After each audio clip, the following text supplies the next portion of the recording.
नमस्कार। आप सभी का इस कथा पटल पर हार्दिक स्वागत है।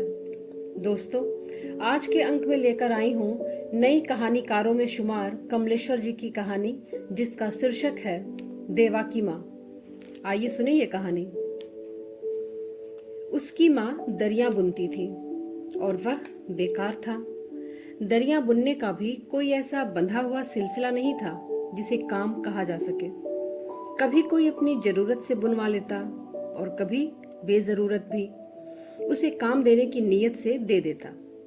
या बरसों का जब कोई गद्दा लिहाफ जवाब दे जाता तो उसे काम में ले आने का एक यही तरीका था कि उसे देवा की माँ को दे दिया जाए और वह महीने 2 महीने में दरी बुनकर दे जाए। मेहनत मजूरी का दाम धीरे धीरे पटता रहता, क्योंकि कोई धंधा तो था नहीं कि इस हाथ ले उस हाथ दे। यही क्या कम था कि जरूरत पड़ने पर उसे कहीं न कहीं से पैसे मिल ही जाते।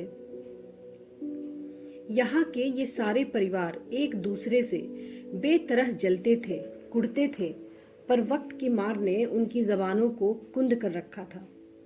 हर एक की बेबसी ने कई अनदेखे धागे में बड़े ही आश्चर्यजनक रूप से उन्हें बांध रखा था, जिसका कोई सिरा नजर नहीं आता था। यही वजह थी कि जवान होते हुए भी देवा के बेकार रहने को लोगों ने स्वाभाविकता से स्वीकार कर लिया था। देवा जब अपने चारों ओर नजर घुमाता तो उसे यह सब खलता।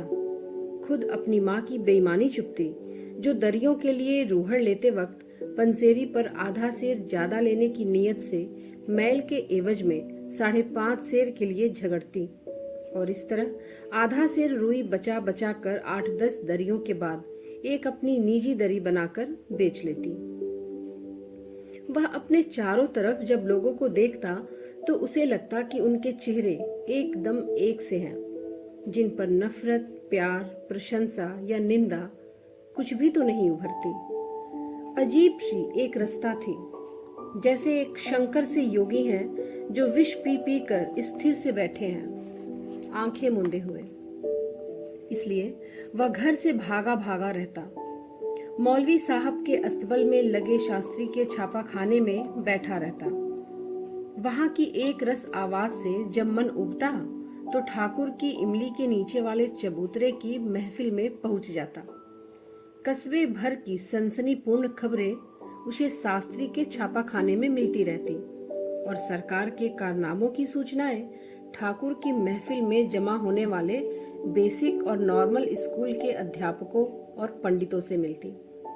इन दोनों ही जगह उसे ऐसे आदमी दिखाई पड़ते थे जो अपनी बातों और अपने स्वार्थों से अलग से होकर आसपास और दूर दूर के सुख दुख और संघर्ष के प्रति जिंदा दिखाई पड़ते थे। यहाँ आकर जैसे वह अपने को भुला बैठता और बहुतों की बात में शामिल हो जाता। इसलिए कभी कभी अनचाहे बिना सोचे उसे देर हो जाती। सुबह से आ जमता तो बातों में वक्त का अंदाज न रहता। दोपहर चढ़े जब घर पहुंचता तो दिल छोटा होने लगता। ख्याल आता, इतना वक्त बेकार बर्बाद कर दिया। इससे अच्छा होता कि अम्मा के काम में हाथ बटाता, सूत की लच्छियां ही बनाता जिसे रंगने में आसानी होती। घर में घुसता, बरामदे में ही अड्डा सजा होता, सूत का जाल पूरा होता और रंगीन सूत की पंडियां इधर उधर लुढ़कती होती। कसने वाला हत्था एक ओर पड़ा होता और अम्मा बैठी सूत काटती होती। आहट सुनकर बिना उसकी ओर देखे उठती और कोठरी में घुस जाती। डिबिया में से लंबी जंजीर वाली घड़ी निकालती, घड़ी हथेली पर रखती तो जंजीर हथेली के उस पार झूल जाती। उसे कुछ क्षण देखती, एक टक, जैसे सुइयों की गिनती पढ़ने में उसे कुछ याद आता हो। और तभी देवा का मन भर आता। अपनी बेपरवाही और उदासीनता पर पश्चाताप होता। सोचता, आखिर माँ भी तो घर में अकेली पड़ी रहती है, कहीं आती जाती नहीं, क्या उसका दिल नहीं भटकता होगा? फिर माँ पर कुछ झुंझलाहट भी होती कि ये कुछ बोलती क्यों नहीं, देर से आने पर डांटती क्यों नहीं, कुछ पूछती क्यों नहीं। पर वह नहीं पूछती, जैसे सब स्वीकार कर लिया हो। लेकिन तभी उसे लगता कि वह कितने पीड़ित मौन से सब कुछ पूछ लेती है। जब कोठरी में घड़ी देखने जाती है तो शायद वह अपने से ही उत्तर मांगती है कि देवा अब तक कहाँ रहा। और फिर उसके बाद सुइयों पर नजर गड़ाकर कुछ कहती है कि देखो तुम्हारा देवा कैसा हो गया, मेरा कुछ भी ख्याल नहीं रखता, क्या इसकी उम्मीद भी छोड़ दूं। और तब देवा की आंखें नम हो जाती। वह अपने को सारी बातों का जिम्मेदार पाता। उसे पिता की याद आती, जिसे उसने देखा तो था पर कभी महसूस नहीं किया। माँ कोठरी से निकलती, आसन बिछाती और खाना परोस कर देवा को आवाज देती, आ देबू जरा पानी रख ले 2 गिलास। तब देवा को पता चलता कि माँ भी बिना खाए बैठी रही है। कहता, अम्मा तुम खा लेती ना, मैं जरा मास्टर जी के पास गया था, उनके हाथ में 50-60 की नौकरी तो रहती ही है, शायद अब से स्कूल खुलने पर वे कुछ ख्याल कर लें। पर झूठ बोलते उसे कुछ न लगता। कह चुकने के बाद माँ के चेहरे की स्थिरता जैसे उसे धिक्कारती और वह अपने में सिमट जाता। माँ धीरे से मुस्कुरा देती और कहती, रामलाल की एक दरी बनानी है, सूत तो तैयार है, तो कल रंगरेज से रंगवा दे, झटपट निपटा लो। अम्मा घर पर ही रंग ले, बाजार में बहुत दाम पड़ते हैं। पक्का रंग तो घर पर मैं तैयार कर लूं, पर कुटाई नहीं होती और बिना कुटे रंग नहीं चढ़ता। मेरा तो कंधा बेकार है, नहीं तो अरे कुटाई मैं करूंगा, कल तुम उठाकर रंग बना देना माँ, फिर सब मेरा काम। और दूसरे दिन देवा जब उठता तो खुद जाकर चूल्हा सुलगाता और कहता, अम्मा पहले रंग औटा लो, फिर बैठा मैं कूटता रहूंगा, तब तक तुम खाना बना लेना। माँ पतीला चढ़ा देती, रंग की पुड़िया चूल्हे के पास लाकर रख देती और पटा डालकर बैठ जाती। तो देवा देखता कुछ देर तो लगेगी ही, जरा बाहर निकलता, फिर आकर झांक जाता कि माँ ने पानी में रंग डाला या नहीं, फिर निकल जाता और निकलता तो निकल ही जाता। जब वापस आता तो धूप चढ़ आई होती, दोपहरी तपती होती और माँ पटिया पर सूत रखे हांफते हांफते कूटती होती। बालों की लटें रूखी सी झूलती होती, बाहों की नसें सूत सी उभर आती और उसके हाथ रंग से बदरंग होते। माँ आहट सुनती तो लच्छियों को तार पर फैलाकर कोठरी में घुस जाती। इसी तरह दिन बीतते जाते और देवा को कभी यह महसूस भी ना हो पाता कि आखिर यह सब कैसे चलता जाता है।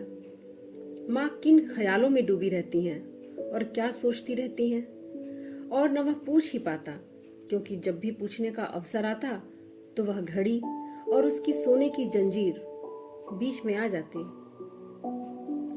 माँ उदास दिखाई पड़ती और वह स्वयं अपने प्रति असंतोष से पछताता होता। यदि वह कोशिश भी करता तो साहस न पड़ता, क्योंकि उस घड़ी और उसकी सोने की जंजीर से उसके पिता का इतिहास जुड़ा था, जो कहीं स्टेशन मास्टर थे और वर्षों से दूसरी शादी करके अपने बाल बच्चों के साथ रह रहे थे। उसने सिर्फ इतना सुना था कि 5 बरस पहले वे कुछ घंटों के लिए माँ से मिलने आए थे, तब तक दूसरी शादी कर चुके थे। माँ ने कहीं से उधार लाकर उनके लिए खाना बनाया था, पर उन्होंने खाया नहीं था। उस वक्त पड़ोस की औरतों ने माँ से कहा था कि अपनी और देवा की परवरिश के लिए कुछ माहवार तय कर लेना चाहिए, पर माँ ने वह बात ही नहीं उठाई। चलते वक्त पिता ने माँ से कहा था कि घड़ी की जरूरत पड़ जाती है, उसे दे दो तो लेता जाऊं। तो माँ ने जवाब दिया था कि यही एक चीज पास रह गई है जो देवा को भी उसके वक्त का ज्ञान कराती रहती है। हाँ, यदि सोने की जंजीर की जरूरत हो तो वह ले ले। पर पिता ने बात खुल जाने के कारण और घड़ी मांगने के पीछे जंजीर की असली ख्वाहिश जाहिर होने के कारण बात आगे नहीं बढ़ाई थी और चले गए थे। उनके जाने के बाद बगल के मकान की बूढ़ी बातों का पता लगाने आई थी, क्योंकि उस दिन सभी घरों में यही चर्चा थी। पीछे पीछे देवा की माँ की बुराइयां भी बड़ी ईमानदारी से बयान की जा रही थीं और उससे भी ज्यादा ईमानदारी और चिंता से उसकी सहन शक्ति, संतोष और मुसीबतों को दोहराया जा रहा था। वृद्धा आकर वहां बैठी और पूछा, क्यों देवू की माँ, बातचीत का कैसा रवैया था उनका? वैसा ही था चाची। सचमुच कोई फर्क नहीं था। मैं तो समझी थी कि पता नहीं कैसे पेश आए, पर स्वभाव नहीं बदला। तन से तो एकदम बदल गए हैं। मैं तो पहली नजर में पहचान नहीं पाई। अभी से सामने के 2 दांत बदलवाने पड़ गए हैं। अच्छा, बात क्या क्या हुई? तुम्हारी बातों का जवाब क्या दिया उसने? मैं तो उन्हीं की सुनती रही चाची। बीच बीच में खामोश हो जाते थे। लगता था कि अपने किए पर उन्हें दुख हो रहा है। ऐसे में क्या कुरेदती कह रहे थे, मन कहीं जमता नहीं। बड़ी देर तक समझाते रहे कि क्या क्या सोच रहे हैं। फिक्रों से परेशान थे। चलते वक्त घड़ी मुझसे जरूर मांगी थी, सो मुझसे देते ना बनी। पता नहीं कैसा मोह हो गया है उससे। तो उनकी ये सब फिक्रें और दुख सिर्फ घड़ी के लिए ही थी? उसकी जंजीर तो सोने की है ना? बूढ़ी ने निष्कर्ष निकालते हुए कहा। सो नहीं चाची, उन्हें लेना ही होता तो क्या मैं इनकार कर पाती? मैंने कहा कि चाहे तो जंजीर लेते जाएं, और उन्होंने फिर उसकी बात ही नहीं की। हिम्मत नहीं पड़ी होगी उससे, नहीं तो अब वे तुम्हें क्या समझते होंगे। ऐसी बात नहीं चाची, उनमें ये सब बातें थी ही नहीं। आदमी में वैसे भी खोट नहीं होती, उससे कुरस्ता तो औरत ही डालती है। मैं तो घर रहती थी, ये ड्यूटियों पर दौड़ते रहते थे। महीनों बाद आना होता था। वहीं वह मिल गई और उसने बहका लिया। औरत चाहे तो अच्छे भले आदमी को उलझाते कितनी देर लगती है। अगर उन्होंने यह सब समझ बूझ कर ही किया होता तो भला यहाँ आते। और असल बात यह थी चाची कि मैं ही उनसे घुल मिल नहीं पाई। ससुराल में रहते घर की भीड़ भाड़ और हया शर्म में कभी अपनेपन की बात ही नहीं कर पाई, और उन्होंने मुझे जाना ही नहीं। और अनजान में जो कर बैठे वह तो हो ही गया। अरे, ऐसे सोचने से काम नहीं चलता। सब ऊंच नीच देखा करो देबू की अम्मा। आदमी इतने सीधे होते नहीं। हर बात के पीछे मतलब होता है इनका। तुम्हें अपनी परवरिश की बात चलानी थी। बूढ़ी ने बात का तार फिर पकड़ते हुए कहा। कहा तो क्या चलाती? मैं तो संतोष किए बैठी हूँ। 2-3 साल की और देर है, तब तक देबू करने धरने लायक हुआ जाता है। काहे को कहीं मुंह डालूं? देवा की फिक्र थी उन्हें भी। कह रहे थे वैसे वो अपने पास बुला लेते, पर मेरा भी लगकर रहना नहीं हो पाता। इसलिए सोचता हूँ जैसा यहाँ तैसा वहाँ। अगर रहे तो मेरी निगाह के सामने रहे, नहीं तो तुमसे अच्छा और कौन होगा उसके लिए। उसके लिए बड़ी हिदायतें दे रहे थे। कहते थे तुम ही से सब कुछ सीखेगा। आजकल लड़कों को हवा लग जाती है। तुम्हारा डर खौफ अगर उसके ऊपर से उठ गया तो बिगड़ जाएगा। अपने को संभाले रहना। जिस घर में जन्मी हो उसका ध्यान रखना। बड़ी ऊंची शान रही है तुम्हारे बाबूजी की। बूढ़ी थोड़ी देर बाद उठकर चली गई थी। तब से देवा पर उसकी नजरें और भी सतर्कता और प्यार से जम गई थी। वह देवा को पेट काट काट कर पढ़ाती रही, और जब वह पढ़ लिख कर बेकार बैठ गया तब भी वह उसे उसी तरह देखती रही। उसके इधर उधर बैठने को सतर्क नजरों से निहारती रही। और जब जब देर से लौटने पर वह झूठ बोलकर अपने को भुलावा देता तो उसके उस भ्रम को तोड़ने की उसने कभी कोशिश नहीं की। आखिर उसके भ्रम को तोड़कर वह कौन सी सच्चाई उसे दिखा सकती थी, इस बात को वह खूब जानती थी। एक रोज जब वह घर लौटा तो हमेशा की तरह देर हो गई थी। उस रोज उसके साथ एक आदमी और था, जिसकी साइकिल के पीछे किताबों का ढेर बंधा था और सामने हैंडल पर लटके झोले में अखबार भरे थे। उस आदमी की आंखों में एक अजीब सा विश्वास था और उसके चेहरे पर मेहनत की कठोरता थी। देवा दरवाजे पर खड़ा खड़ा कुछ देर उससे बातें करता रहा, और जब भीतर आया था तो उसकी बातों में द्विधा या झिझक नहीं थी, जैसे मन का गुबार एकदम बाहर छोड़ आया हो और अपनी सार्थकता का अनुभव करने लगा हो। आकर बोला था, अम्मा तुम खा लिया करो, मेरे इंतजार में बैठे रहना ठीक नहीं, मेरा तो पैर निकल गया है। सुनकर माँ को ऐसा लगा कि मन में आज तक जो टूटन थी वह शायद भर रही है, पर उसे कुछ दुख भी हुआ था कि कहीं देवा उसकी तरफ से एकदम बेपरवाह न हो जाए। वह दिन दिन भर वहशियों की तरह घूमता और रात गए देर तक कुप्पी के प्रकाश में न जाने क्या क्या पढ़ता। अब देर से आने पर उसे संकोच न होता तो माँ के दिल पर घूंसा सा लगता। उसे चिढ़ भी होती, दुख भी होता और एक अजीब अव्यक्त सा सुख भी मिलता। उसे लगता कि देवा कुछ तो अच्छा कर रहा है, पर यह अपनी तरफ से बेपरवाही भी बुरी है। एक दिन उसे पता लगा कि देवा राजनीतिक आदमियों के साथ उठने बैठने लगा है। उनके साथ झोला डाले इधर उधर घूमता रहता है।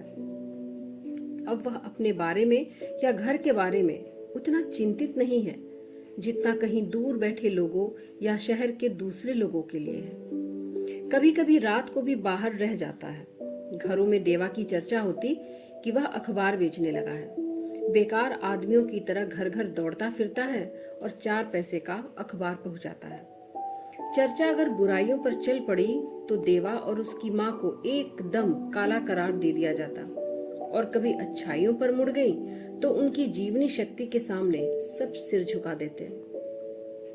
और वह सोचती देवा भी सपनों में उलझा जा रहा है।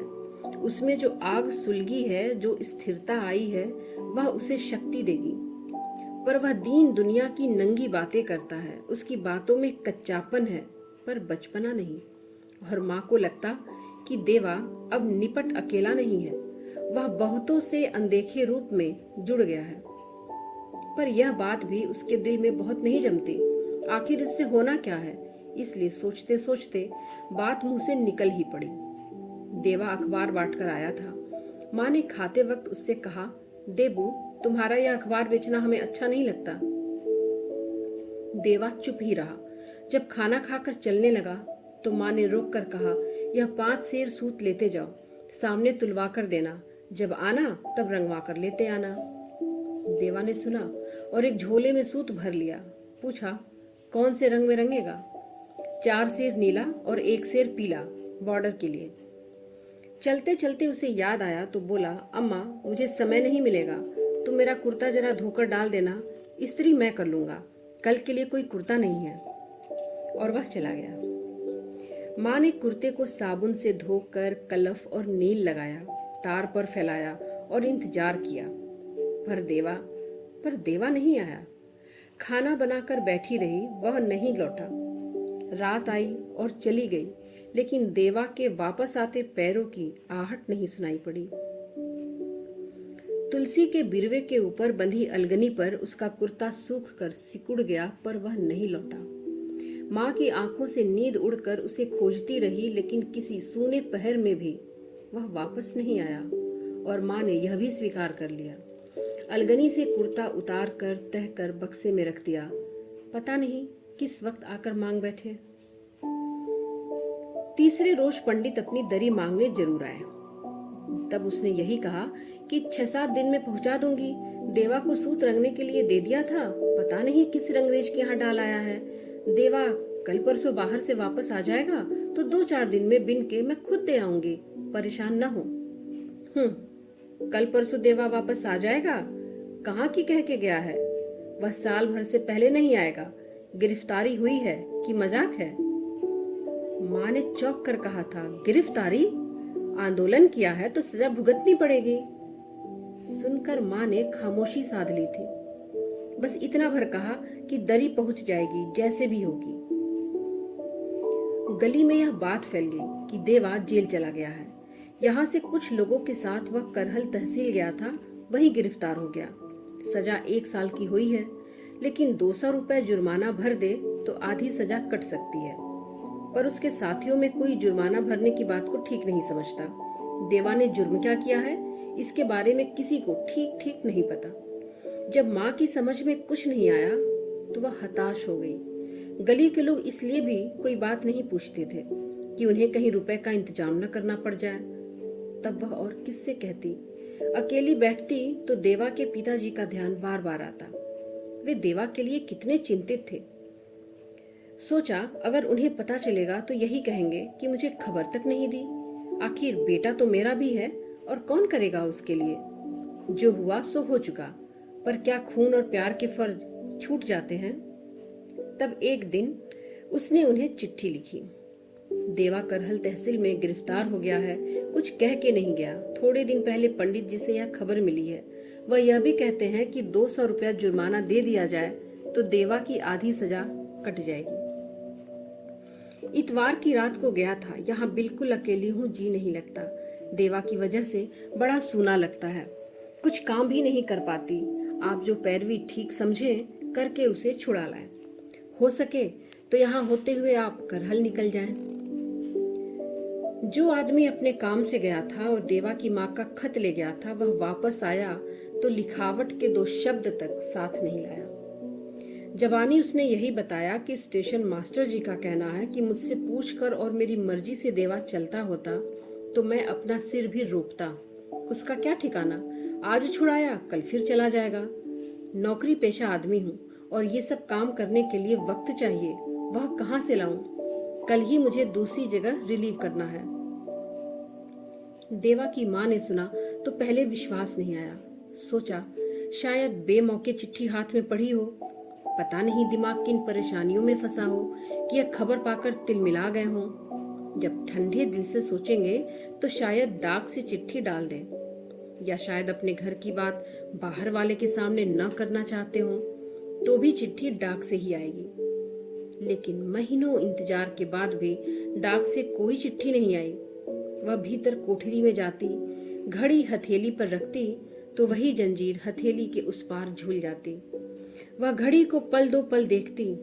घड़ी की सुइयां वक्त बदलती जाती, पर वे सूनेपन की घड़ियां स्थिर अडिग खड़ी थी।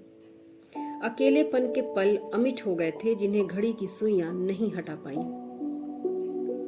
इधर पंडित जी का दरी का तकाजा नाराजी का रूप धारण करता जा रहा था। उधर वह सारा कारोबार रोके हताश उन परछाइयों का इंतजार कर रही थी जो चलती हैं, बनती हैं, मिटती हैं, पर बोलती नहीं। आखिर एक दिन जब पंडित जी खरी खोटी सुना गए और सूत रंगने देने वाली बात को महज बेईमानी और झूठी बात करार देकर बड़बड़ाते चले गए, तो वह आंखों में आंसू भरे चरखा काटती रही। टूटते सूत से सूत जोड़ने की कोशिश करती रही और सिसकती रही, सोचती रही और रोती रही। उसके सूत तो ऐसे बिखर गए थे जो पकड़ाई में आते ही नहीं थे। जब अंधेरा झुक आया और घर की बंधी बंधी फिजा में ऊब भरने लगी तो वह एक गहरी सांस लेकर उठी। चरखे की चरमराहट रुकी तो और भी निस्तब्धता छा गई। वह कोठरी में पहुंची तब न जाने कौन सा घाव उमड़ गया कि आंखें अनायास भरभरा कर बह उठी। और तब अंधेरे में बैठे बैठे उसके सामने जैसे सत्य उजागर होता गया। वह अब तक किन परछाइयों पर विश्वास करती आई? देवा के पिताजी पर वह कितनी बड़ी प्रवंचना थी, कितना बड़ा धोखा वह देते आ रहे हैं।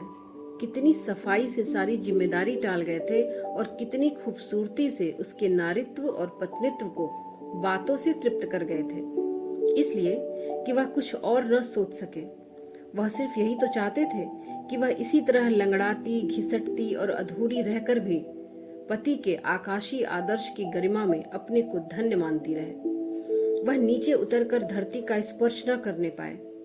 कहते थे देवा पर तुम्हारा ही असर पड़ेगा, और इस बात में वे उसकी लज्जा को कितनी बड़ी चुनौती दे गए थे। पर तब उसकी आंख पर कौन सा पर्दा पड़ा था? और तब वह उस अंधेरी कोठरी से निकली थी। सिंदूर की डिबिया उसके हाथों में थी और तुलसी के बिरवे पर चांदनी मुस्कुरा रही थी। चारों तरफ दूध सा फैला था और एक अजीब सी शीतलता थी। वह सिंदूर की डिबिया हाथ में लिए तुलसी को निहारती रही। भीतर बवंडर सा था।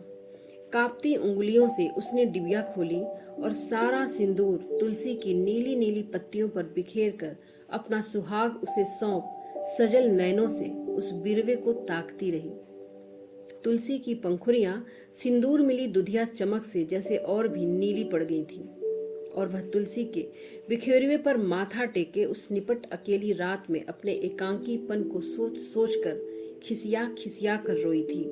शंका से भर भर उठी थी, डर से घबराई थी, पर कहीं कुछ था तो उसे रुलाता था और ढांढस बंधाता था। उसकी आंखों में पानी का सैलाब लाता था और सूख लेता था। उस दिन से उसने मांग नहीं भरी और कोई चारा न देखकर घड़ी की जंजीर बेचकर रुई खरीद लाई। पंडित जी की दरी भी बुनकर दे आई। तब से वह लगातार खरीदी हुई रुई की दरियां बुनती रहती, सूत काटती रहती और एक एक बुनकर सहेज सहेज कर रखती जाती। किसी का काम मिल जाता तो कर देती, नहीं तो अपने काम में लगी रहती। देवा को बिछुड़े तो इतने दिन हो गए थे कि अब लगता था वह दूर ही चला गया। जब उसकी बहुत याद आती तो संदूक से उसका कुर्ता निकालती, खोलती, उसे देखती और फिर संभाल कर रख देती। और जब आज साल भर बाद देवा सामने आकर खड़ा हो गया तो माँ का वही चरखा चल रहा था, जिसका हत्था शीशे की तरह चमकने लगा था। वही स्थिरता माँ के चेहरे पर छाई थी जो सहज भक्ति से मिल पाती है, और सूत काटते छड़ों की खामोशी जैसे आराधना का मौन। देवा ललचाया सा खड़ा देखता रह गया। माँ ने उसका संकोच परखा था। उसे लगा कि अभी वह कुछ वैसी बातें कहेगा जिसमें वही पुराना भ्रम होगा, उसे नौकरी मिल जाने वाली बात, जैसी कोई हल्की बचत होगी। पर देवा ने वैसी कोई बात नहीं कही तो चरखे की माल पर हाथ फेरती हुई वह उठी, और तब उसने नजदीक से देवा को देखा। वह जैसे पक गया था। उसके मुख पर तपस्या की आभा थी, कच्चा बचपना कहीं दुबक गया था। सारे प्रश्न और उत्तर अपने आप सहज हो गए, सब सरल था। उसकी आंखों में ममता भर आई, बोली, देबू आ गया तू? अम्मा, बड़ी भूख लगी है। साल भर से भूखा हूं अम्मा, पूरे 1 साल से। तब सारा समय सिमट आया। माँ ने खाना परोसा, देवा ने पानी रखा और माँ बेटे बेवक्त खाने बैठ गए। खाते खाते देवा ने कहा, बाबूजी अस्पताल में हैं। मोटर में जान पहचान का खलासी मिला था। मुझे पहचाना तो उसने बताया कि बाबूजी को प्लूरिसी हो गई है। एक बार हालत इतनी खराब हो गई कि 24 घंटे बेहोश रहे। फिर कुछ हालत ठीक हुई, पर 3-4 रोज फिर बिगड़ गई। छोटे अस्पताल से बड़े में चले गए हैं। कब से खराब है? 1 महीने से। कल जाके देखा हूं, देवा बोला। माँ चुप रही। 3-4 कौर उसने और खाए, गट गट पानी पिया और उठ गई। शाम गहरी गहरी उदास थी। देवा का मन हुआ कि इतने दिनों बाद जाकर लोगों से मिल ले। लौट कर आया तो माँ चरखे के तकुए की नोक पटिया पर घिस रही थी। आज माँ की स्वाभाविक उदासीनता में कुछ कलक थी। उदासीनता की दृढ़ता की जगह खोया खोया मोह था। रात को माँ दिए के प्रकाश में बैठी चरखे की रुई साफ करती रही। यह चरखा ही शायद उसका सबसे बड़ा सहारा था। सूत काटते हुए टूटे तार जोड़ते जोड़ते अथाह धैर्य और अटूट दृढ़ता उसकी प्रकृति में आ गई थी। प्रत्येक बार टूटने वाले तार ने उसकी खीज, झुंझलाहट और असंतोष को जीत लिया था। इसी में उसका निस्तार था। यह चरखा ही उसका गूंगा गुरु था। रुई साफ करने के बाद शायद वह लेटती, पर चरखे को खाट के सिरहाने रखकर वह अलमारी के पास खड़ी रही। अरसे से रखी हुई चीजों को उठा उठा कर निहारती रही। कील में लटकते कृष्ण जी के कैलेंडर को देखती रही और फिर मोम लेकर चरखे की माल सूतने लगी। एक झपकी के बाद जब देवा की आंख खुली तो देखा माँ सूत की पुनियों के ढेर के सामने सिर झुकाए बैठी है। मोह का आवरण उसके चारों ओर अदृश्य सा फैला है और उस अंधियारे में उसकी काया असमंजस में पड़ी है। वह कुछ चाह रही थी, पाना या खोना, पर जैसे न वह पा सकती थी और न खो सकती थी। वहां से उठकर उसने दिए को बुझाया तो देवा ने आंखें मूंद ली, और इस इंतजार में कि अब माँ लेटेगी तो वह खुद सो गया। सुबह की नरम सर्दी से वह कुछ जल्दी ही जागा। दीवार के मोखे से प्रकाश की रेखा आ रही थी और कोठरी का अंधियारा भूरा भूरा हो गया था। उसे कुछ शुभ सा लगा। माँ की खाट खाली थी। कुछ खटका मन में हुआ। उठकर कोठरी की चौखट तक आया। बाहर आंगन में जैसे पवित्रता छाई थी, हल्की सर्दी और मन के उजियारे की तरह पावन प्रकाश, और उस प्रात के सुरमई आकाश से झरती हुई आभा में रोशनी, जिससे आंगन का तुलसी का बिरवा किसी विश्वास के अंकुर सा स्थिर खड़ा था। उसके घिरवे पर माटी का दीपक जल रहा था, जिसकी अकंपित लौ में तुलसी की छाया तले सिर टेके माँ की सिंदूर भरी मांग चमक रही थी। अकस्मात इतने विशाल शुभ को ग्रहण कर सकने में अपने को असमर्थ पाकर वह आंखें मूंद कर उस पूर्णता को पा सकने के लिए यंत्र चालित सा खाट पर मुंह गड़ाकर लेटा रहा। थोड़ी देर बाद आहट हुई तो एकाएक वह आंखें न खोल पाया। कहीं वह अर्थ खो न जाए, पूर्णता लुप्त न हो जाए। माँ ने पुकारा, देबू, सबेरा हो गया देबू, उठो। उठकर वह बाहर आंगन में आ गया और माँ कोठरी में घुसी रही। जब वह बाहर आई तो देवा बोला, अम्मा, हम लोग चलकर बाबूजी को आज ही देखाएं। माँ ने ऐसे देखा कि क्या वह सचमुच ही यह बात कह रहा था और क्या उसके लिए भी कह रहा था। माँ को खामोश देखकर वह बोला, तुम तैयारी कर लो, अभी सवेरे 10 बजे चलकर रात की गाड़ी से वापस आ जाएंगे। मैं नहीं जाऊंगी, कहते कहते माँ कमरे की तरफ मुड़ गई। देवा ने जैसे बात समझने के लिए दोहराई, तुम नहीं जाओगी? नहीं, माँ के स्वर में दृढ़ता थी। देवा सहसा कह गया, तो मैं चला जाऊं? नहीं, माँ ने उसी दृढ़ता से कहा और अपने काम में लग गई। दोस्तों, 1955 में लिखी कमलेश्वर की यह कहानी नई कहानी में शुमार है। पति के द्वारा छोड़ी गई गरीब बेसहारा पत्नी, बेरोजगार जवान बेटे की माँ किस आत्मबल और दृढ़ता के साथ अपने स्वाभिमान के साथ रहती है। आशा करती हूँ कि कमलेश्वर की और भी कहानियों को पढ़ने के लिए आपके अंदर एक जिज्ञासा होगी। चैनल को लाइक करें, शेयर करें और सब्सक्राइब करें। और हाँ, कहानी सुनने के लिए, अपना समय देने के लिए आप सभी का बहुत बहुत शुक्रिया, बहुत बहुत आभार। धन्यवाद।